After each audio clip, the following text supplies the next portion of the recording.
نے دیکھا supreme court نے انسسٹ کیا کہ وہی ریٹرننگ آفیسر جو ہیں الیکشن کنڈکٹ کریں گے جو الیکشن کمیشن نے منتخب کیے، یعنی کہ ڈپٹی کمشنر اور اسسٹنٹ کمشنر۔ یہ وہ لوگ ہیں جنہوں نے پاکستان میں فسطائیت کا بازار گرم کرنے میں کلیدی کردار ادا کیا۔ تمام 3 MP کے آرڈرز کے یہ راکم ہیں۔ تمام 144 کے جو احکامات ہیں یہ ان کے جاری کرنے والے لوگ ہیں۔ انہوں نے پاکستان تحریک انصاف کے ساتھ پورے ملک میں جو ظلم کیا اور اس کی اپنی ایک تاریخ بن چکی ہے۔ جب ہائی کورٹ نے آرڈر کیا اور سپریم کورٹ میں الیکشن کمیشن آئی، وہ مقدمہ بڑی صورت سے فکس ہوا اور پھر عمیر نیازی صاحب کو تبیین عدالت کا نوٹس جاری کیا گیا کہ بھائی کیوں کر آپ نے جرت کی کہ یہ ڈپٹی کمشنر اور اسسٹنٹ کمشنر جو ہیں یہ ریٹرننگ آفیسر نہیں ہو سکتے ہیں۔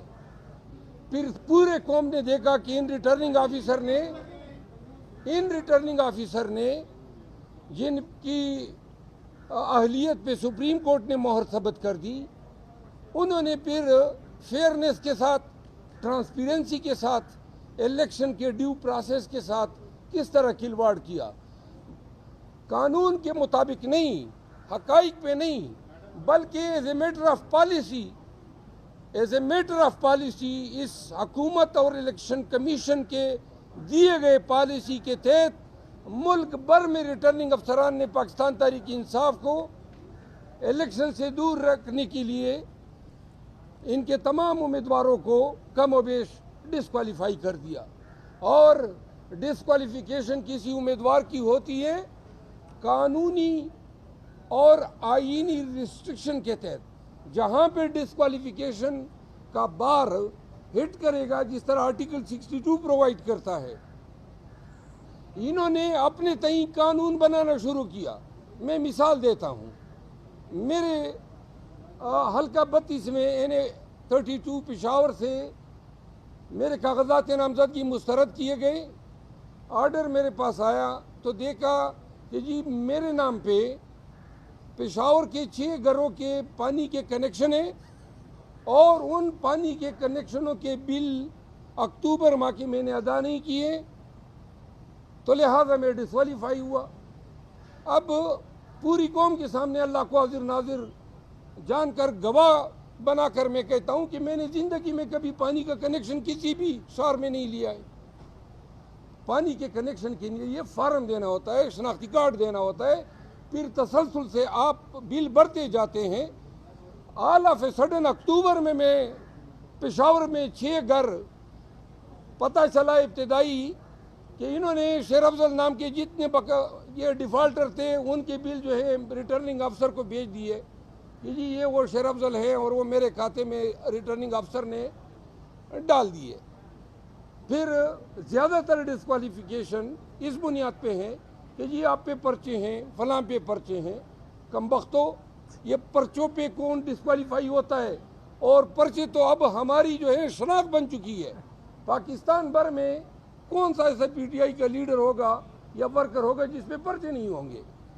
یہ پرچے نہیں ہوتے ہیں جس پہ ڈسکوالیفائی ہوتا ہے، حتیٰ کہ بندہ اگر سزا بھی ہو جائے تو جب تک کہ مارل ٹرپیچیوڈ کا آفینس نہ ہو ڈسکوالیفیکیشن نہیں ہوتی ہے۔ FIR جو ہیں وہ تو آپ کلو اور منوں کی حساب سے دے رہے ہیں اور آپ نے خود پھر اسی کو بینچ مارک بنا دیا۔ پاکستان میں PTI کے امیدواروں کو الیکشن کے پروسیس میں حصہ نہ لینے کے لیے پروپوزل اغوا کیے گئے، سیکنڈر اغوا کیے گئے، امیدواروں کو وہاں سے اٹھایا گیا۔ ٹیکسلا سے ہمارے کرنل اجمل صاحب کو اٹھا لیا گیا اور کتنے ہمارے پروپوزر سیکنڈر اٹھائے گئے، عثمان ڈار کے بھائی کو اٹھا لیا گیا۔ یہ الیکشن ہو رہا ہے اور یہ کس کی ذمہ داری ہے؟ جس بلڈنگ کو آپ دیکھ رہے ہیں میرے پیچھے، یہ اس بلڈنگ کی، اس عدالت کی ذمہ داری ہے۔ آئین نے ان کو یہ فرائض دیے ہیں، آپ نے ریگولیٹ کرنا ہے، ڈسپلن کرنا ہے، ناانصافی، ظلم اور جبر کرنے والے کے ہاتھ کو پکڑنا ہے اور یہ تمام ہائی کورٹ اس کی ذمہ دار ہیں. آرٹیکل 199 یہ اختیار صرف ہائی کورٹ کو دیتا ہے. تو کیوں کر ان عدالتوں کے سائے تلے پاکستان میں یہ شیطانیت کا رقص ہو رہا ہے؟ پورے پاکستان میں قانون کے نام کی کوئی چیز ہی نہیں ہے. انصاف کے لیے انصاف تو تب ہوگا جب پہلے قانون پہ عمل درآمد ہوگا. یا اب انصاف نہ انصاف ہے نہ قانون ہے، طوائف الملوکی ہے، اور اتنی بڑی بڑی عدالتیں اور اتنی بڑی بڑی بلڈنگیں، اور ہم چیخ رہے ہیں.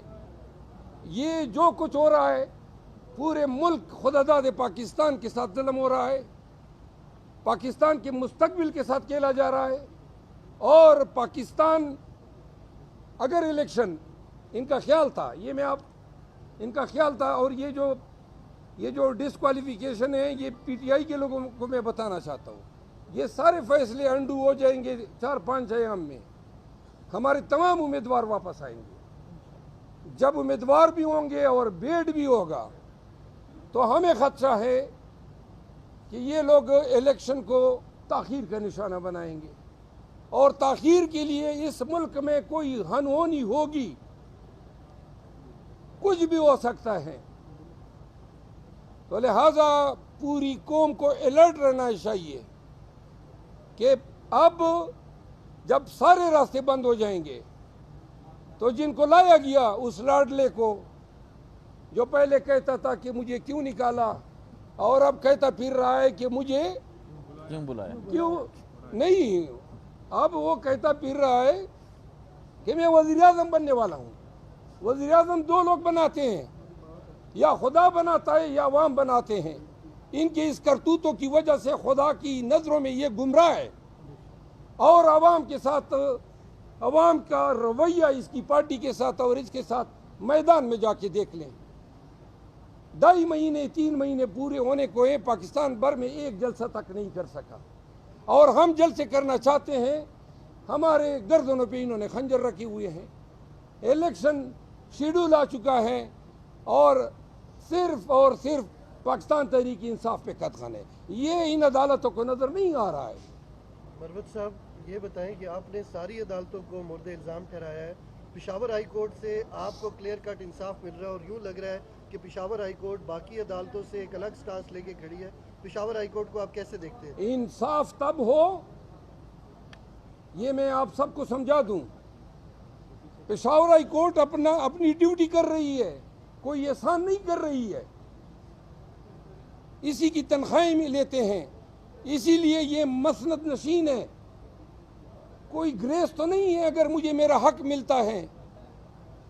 پشاور ہائی کورٹ کی واحد خوبی یہ ہے کہ ڈری نہیں ہے، سرنڈر نہیں ہوئی ہے. باقی میں آپ کو عرض کر دوں، ملک میں یہ طوائف الملوکی نہ ہوتی اگر عدالتیں جو ہیں قانون کے ساتھ کھڑی رہتی. کیوں کر ایک آئی جی کی جرت ہوتی ہے بلا وجہ اس کی پولیس جاتی ہے جمشید دستی کے گھر میں، بلا وجہ مجھے لاہور ہائی کورٹ کے سامنے اٹھایا جاتا ہے. ہائی کورٹ 5 دن بعد کہتی ہے غلط فیصلہ تھا گرفتاری کا. یہ قانون ہے. جس نے مجھے غلط اندر کیا اس کو بلاؤ نا، اس کو بھی اندر کرو. یہ انصاف ہے، یہ انصاف ہے. 14 دفعہ علی محمد خان کو گرفتار کیا گیا، 17 دفعہ شہریار افریدی کو گرفتار کیا گیا رہائی کے بعد. یہ کیسے احکامات ہیں آپ کے؟ جیل سے باہر نکلتے ہیں پھر مجال کیوں ہیں؟ یہ پنجاب کے آئی جی، کے پی کے آئی جی، یہ پشاور ہائی کورٹ کی ذمہ داری تھی. پشاور میں انہوں نے ہمارے ساتھ کم کیا، راستے کاٹے، روڈ کاٹے، پھولیں گرائیں، ہر جگہ پہ مجھ پہ پرچے کیے، ہمارے ورکروں کو اٹھایا، اغوا برائے پریس کانفرنس ہوئی. یہ ہائی کورٹ کی ذمہ داری تھی نا کہ آئی جی کو کٹہرے میں کھڑا کرتے، اور اگر عمل درآمد نہیں ہوئے تو اس کو جیل میں بیچتے. انصاف تب ہوتا. یہ انصاف نہیں ہے. مجھے چھوڑ دیا، چھوڑنا تو بنتا ہے نا، میں نے کچھ کیا نہیں ہے. جمشید دستی کے حوالے سے تصحیح کر لیں کہ اس کے سسرال والوں نے کہا ہے کہ ان کی بیٹی کے اوپر کوئی ظلم نہیں ہوا، جمشید دستی ڈرامہ کر رہے ہیں. ایسے بہت سارے سسرال والے بعد میں آ جاتے ہیں، تو لہذا ایسے سسرالیوں کی اور نواز شریفوں کی بات پھر ذہن میں نہیں لگتی.